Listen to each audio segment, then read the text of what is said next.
Hey everybody, hope you're doing well today. Welcome to another episode of 3 Laps 3 Topics with me, Andrew the Blade. Today we're going to look at the recent Italian Grand Prix from Monza, and what a race we had. Massive championship implications, and we're going to get straight onto those championship implications straight away by talking on this first lap about where the Rosberg-Hamilton battle is now. And I think I'm going to concentrate mainly on Rosberg. So for me, this race and this whole weekend actually was probably the first weekend we had since Barcelona where you could say that both Lewis and Nico, through qualifying, through the race, had no excuses for how they performed. No things intervening that affected the race result. It was purely down to how the two drivers drove across the weekend. Ironically, it was back in Spain that Nico said that Lewis would find it very, very hard to break it down, being very sure of himself that his mental strength, which he obviously has, he's a very clever guy, would be an attribute that would see him through the season. I was really surprised to see that. I think it's broken now.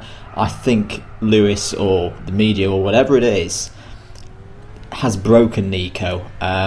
We've got to remember this is the first time that Nico has been in a proper championship battle in Formula 1.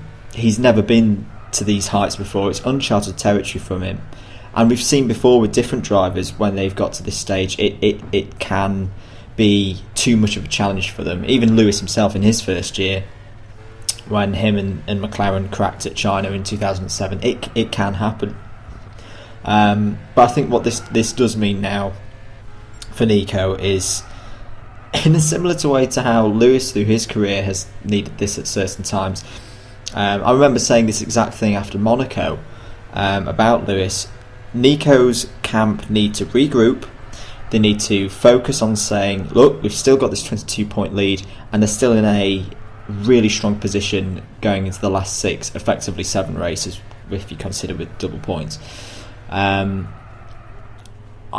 don't think Lewis will win every race between now and the end of the season. I still think that reliability is going to be a factor in it. There's still going to be opportunities for Nico to outscore Lewis, say 2 or 3 times across the course of the rest of the season, which, looking at the points at the moment and how the rest of the season's played out, could quite possibly give him the title. But I think this is going to be a real test of character for Nico Rosberg. He really needs to regroup. He's probably at the lowest ebb he's been for the whole season.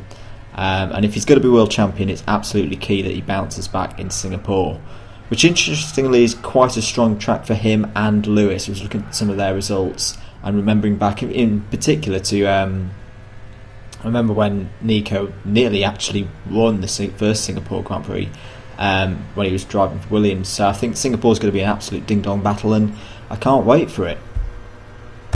Second lap, I'm going to talk about one of my favourite things to moan on again.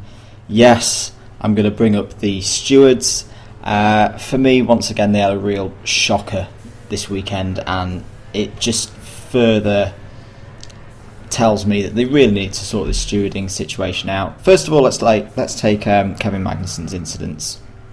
If you've been watching any of Harrison 101's streams the last couple of days, you might have heard me say this already, but looking at what we had with Bottas, who in fact has actually said he's not sure whether the penalty was the right decision for Magnussen, and compare it to some of the things that happened at Spa. What is it that means that one penalty 1 week is a 20-second penalty and the next race is a 5-second penalty? That in itself I do not get. Once again, where's the lenient stewarding gone that was announced earlier in the season? The inconsistency is just far too high at the moment. We saw it once again. The Button-Perez incident, I think they made the right decision on that. I'd just like to stress that, but still the point remains. The Perez-Button incident was very similar to Magnussen on Bottas, but we didn't see anything happen for it. I think the stewards need to be more clear to us as fans, explain to us as fans what influences their decisions. It'll make the whole thing a lot better for us. I'd also like to point out about Esteban Gutierrez. Now, Esteban Gutierrez has been given a 20-second post-race penalty, but for me that's the wrong penalty. He was at the back anyway, or pretty much at the back, so it makes next to no difference, and he's basically got away with that scot-free.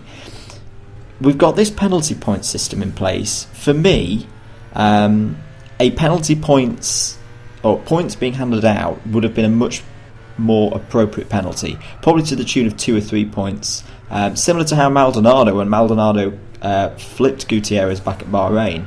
That was the penalty he was given. I don't get where, and once again it goes back to the points, the stewards or the FIA need to tell us as fans how they're coming to these decisions, because I've watched Formula 1 since 1996 and I'm just totally confused by the stewarding at the moment. I don't know how it's working at the moment, and it's really starting to bug me as a fan of the sport. Now finally, on to the last lap. If you're a regular viewer of my videos, you know that I like to give a Driver of the Day award to whoever I think has impressed me the most or surprised me the most over the course of the F1 weekend. Once again, several contenders for this. As we've seen so many times this season, so many drivers up and down the grid putting in really, really good performances. Few names to mention, of course, Lewis Hamilton himself. Great comeback drive. Really almost like a champion's drive to come back from fourth, battle his way through, put Rosberg under pressure and make him make the mistake. Daniel Ricciardo was a class act yet again. For a good half the race, you thought that actually Daniel was probably having one of his worst weekends of the season so far, but he absolutely turned it on, and what a drive through that top end of the field to get 5th place. Bottas as well, great comeback drive from him.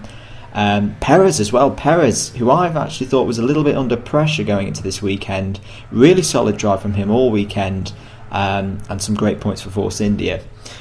But this weekend, my driver of the day is someone I really didn't expect to be awarding this award to, but I'm absolutely delighted to, and my driver of the day was Felipe Massa. For me, Felipe, in the context of the race, no mechanical issues with the Mercedes. Felipe got the absolute maximum out of that Williams that he could have this weekend. He didn't put a single toe wrong. He didn't get involved in any silly crashes. I really did fear something was going to happen when Lewis was trying to overtake him, but he kept it clean. Great racing, great pace, and you can still see that he has the hunger to not only just get podiums for Williams, but go on, drive forward, and maybe even win a race. I still think Bottas is the more likely of the Williams drivers to win a race before the end of the year, but don't count Massa out. Absolutely brilliant drive from him this weekend. So there are just a few of my thoughts from this weekend's F1 race, but I'd love to hear from you guys. Leave your comments below as to what you thought about the Italian Grand Prix this weekend. On the screen are links to 2 videos that I've done recently. One was my Formula E preview earlier in the year, and one was my preview for Monza. I'm going to be doing some Formula E videos later in the week, so check them out. If you like the video, if you haven't already, subscribe as well. I've been Angela the Blade, and I'll catch you guys later.